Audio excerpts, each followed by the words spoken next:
IT의 신! 아신 여러분 안녕하십니까? 안녕하시지 못하시죠? 네, 힘드네요. 조정. 언젠가 곧 끝이 있겠죠? 네. 조만간 저도 이제 끝이 있을 거라고 생각하는데, 정말 매크로가 이렇게 발목을 잡아 끌지도 몰랐습니다. 어쨌든 전쟁은 좋지 않습니다. 제가 홍보 말씀 하나 말씀드리면 11월 7일부터 제가 4기 실전 투자 스터디 수강생을 모집하고 있습니다. 관심 있으신 분들은요, 댓글 상단에 있는 링크를 통해서 신청해 주시면 좋을 것 같습니다. 자, 내년 우리 반도체 시장을 믿는다면 같이 공부하시고 싶은 분들은 많이 신청해 주시면 좋겠습니다. 지금 보면 D램하고 낸드 플래시의 분위기가 약간 미묘하긴 합니다. 그렇다고 해서 둘 다 바닥을 찍지 않았다, 이런 건 아닙니다. D램하고 낸드 플래시가 약간 희비가 엇갈렸어요. 어쨌든 둘 다 수요가 올라와야지 가는 거죠. 수요가 올라와야 되죠. 그 전에 이제 재고부터 줄고 수요가 올라와야 되는데, 자, 이런 측면에서 보면 수요나 공급적인 측면에서 D램이 약간 유리한 측면이 있습니다. 왜? AI 혁명 때문에. 자, 우리 이 AI 혁명은 이제 생성형 AI라고 하는 챗GPT가 불러온 나비 효과인데, 자, 그런데 이게 새로운 수요는 새로운 수요인데요. 문제는 기존 수요를 잠식한다라는 거죠. 어떤 부분에서? 기존 수요를 잠식한다라고 좀 애매하긴 합니다. 업황은 좋지 않죠. 업황은 좋지 않습니다. 그런데 생성형 AI는 이거는 생존이 걸린 문제죠. 플랫폼 업체들 특히나, 그죠? 그러니까 생존이 걸려있기 때문에 이거는 다른 쪽 수요를 허리띠를 졸라매고 투자를 해야 되는 상황인 거죠. 그러다 보니까 다 엔비디아 칩만 구매를 하는 거고, 여기에 A100, H100 같은 칩들이 엄청나게 수요를 일으켰고, 여기서 우리는 HBM3 라는 요 아이템이 여기서 수요를 완전히 누리는 상황이 벌어진 거죠. 자, 그러면 D램 입장에서 놓고 보면요, HBM 수요는 좋잖아요. 그러면 기존의 D램 쪽에서 수요가 안 좋기 때문에 요거를 HBM으로 전환을 하는 수요들이 꽤 있었겠죠. 자, 그러면 이게 캐파가 40% 자연 감소하는 효과가 있습니다. 여기 첫 번째. 두 번째는 기존의 DDR4에서 DDR5로 전환하는 사이클이었어요. 그죠? 그런데 계속해서 감산이 되니까 전환이 가속화된 거죠. 이런 측면에서 보면 수요에 대응하기 위해서, HBM 대응하기 위해서 공급이 자연스럽게 조절되면서 이게 빠른 속도로 정상화되고 있는 거죠. 그래서 이번 3Q 보면 SK 하이닉스 D램 사업, 이게 흑자 전환했죠. 흑자 전환. 아마 뭐 정확하게 숫자는 좀 더 지나봐야 되겠습니다만은 한 5천억 내외의 이익을 내지 않았을까 라고 추정을 해봅니다. 나중에 뭐 이거는 자세한 숫자는 밝혀지겠지만, 여전히 적자를 그러면 왜 나오나? 네, 이번에 마이너스 1.8조의 적자는 왜 나왔냐? 자, 대부분 낸드에서 나온 거죠. 낸드. 삼성은 그럼 뭐가 다르냐? 삼성도요, 3Q 보면 2조 4천억, 그죠? 나왔는데, 자, 반도체 쪽은 한 마이너스 3조 7천억 정도 적자가 났을 거예요. 근데 D램 쪽은 1조도 안 될 거예요. 대부분 낸드라는 거죠. 낸드에서 대부분 지금 적자를 내고 있다는 거죠. 자, 그러면 왜 이렇게 낸드는 안 좋냐? D램은 좋은데. 자, 낸드 같은 경우는요, 지금 수요가 자, 중요한 수요가 PC가 있고 스마트폰 있고 일반 서버 있죠. 일반 서버. 자, PC에 뭐 들어갑니까? SSD, Solid State Drive. 그리고 스마트폰에는 eMMC, Embedded Multi-Media Card, UFS 이런 것들 있죠. 그리고 일반 서버에는 엔터프라이즈형 SSD. 최근에 PC는 조금 바닥을 찍고 이제 수요가 올라오는 상황이고, 스마트폰도 중국 스마트폰이 거의 29개월 만에 지금 플러스 성장을 하고 있는 상황이고, 조금 기대해 볼 만합니다. 자, 이제 마지막 남은 거 일반 서버인데요. 자, 일반 서버가 그럼 왜 이렇게 안 좋았냐? 요것 때문에. 생성형이에요. 자, 요게 급하니까 요게 쓸 예산을 다 줄인 거예요. 원래는 이게 한 3, 4년마다 교체 사이클이 있어야 되는데, 이번에는 이것 때문에 완전 무시하고 가버린 거죠. 물론 이제 소프트웨어적으로 이런 유지 보수가 좀 길어질 수 있는 그런 기술적인 이슈도 있었지만, 결국은 여기에다 다 돈을 태워야 되는 상황이기 때문에 여기에 들어갈 돈이 없는 거죠. 그러면 내년에는 여기서 뭔가 나와줘야지 낸드 플래시는 상황이 달라질 수 있다는 겁니다. 참 아이러니하죠. 네.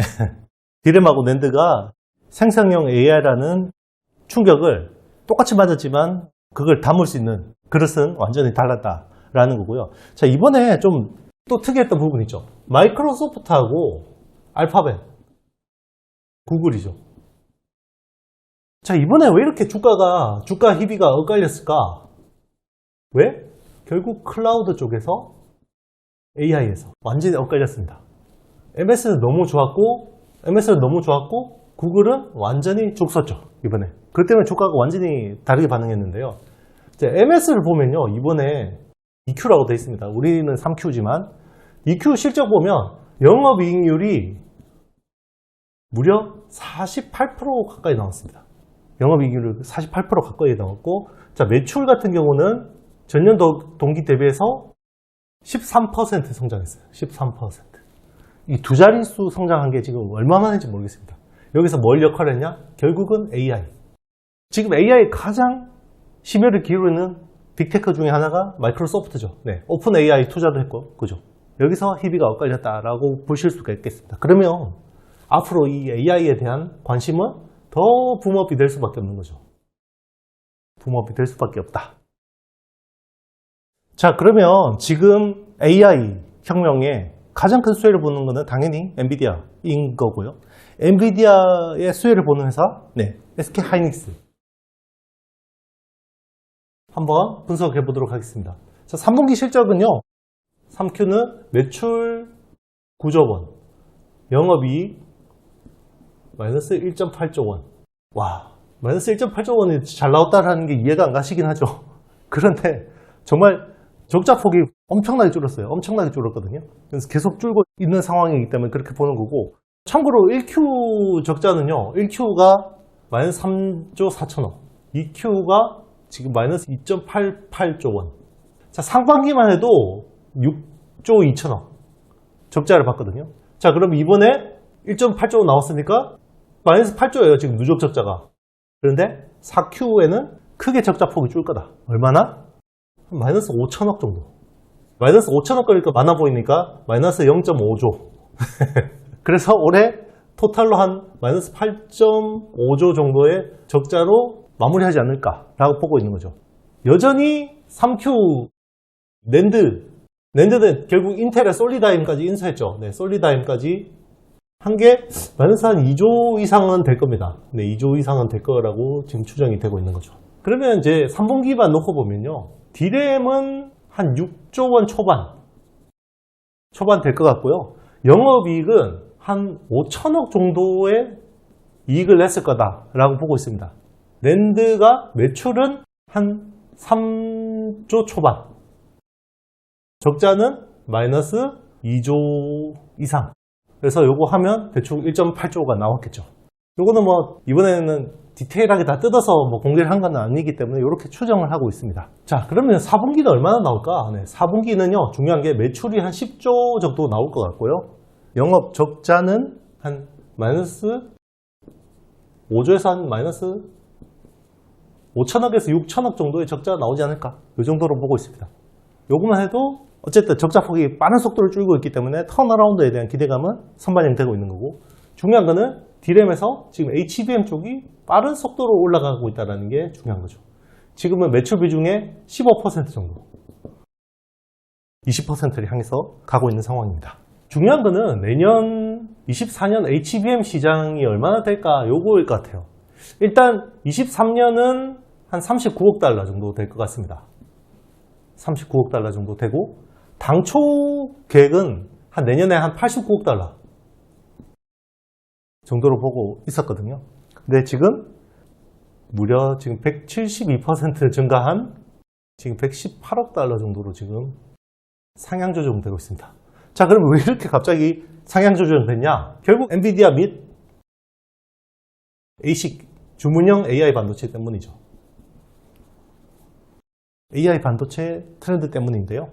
왜 그러냐면, 자, 지금은 H100이라는 호퍼 기반의 칩이잖아요. 이게 80GB의 HBM3를 씁니다. 80GB. 근데 지금 내년 2Q에 나오는 B100이라는 칩은요, 블랙웰은 192GB의 HBM 3E를 했습니다. 곱하기 2.4배. 지금 트렌드가 이렇다는 거죠. 지금 프로세서, 주문형 반도체 같은 경우도 프로세서 성능이 엔비디아보다 아무래도 떨어지겠죠. 그러면 어떻게 해야 됩니까? HBM 많이 써야죠. 이런 분위기로 간다 그러면 HBM 쪽은 내년에도 쇼티지 이슈가 나올 거고, 성장은 정말 이런 어마무시한 성장률 더 주도할 가능성이 높아지고 있습니다. 자, 오늘 촬영 날짜 10월 30일 기준으로 현재 시총은 한 87조 정도 됩니다. 87조 원 정도 되고요. 일단 작년은 매출 44.6조, 영업이익은 6조 8천억 나왔고, 23년은 매출 30조, 영업적자 8조 5천억 정도로 보고 있습니다.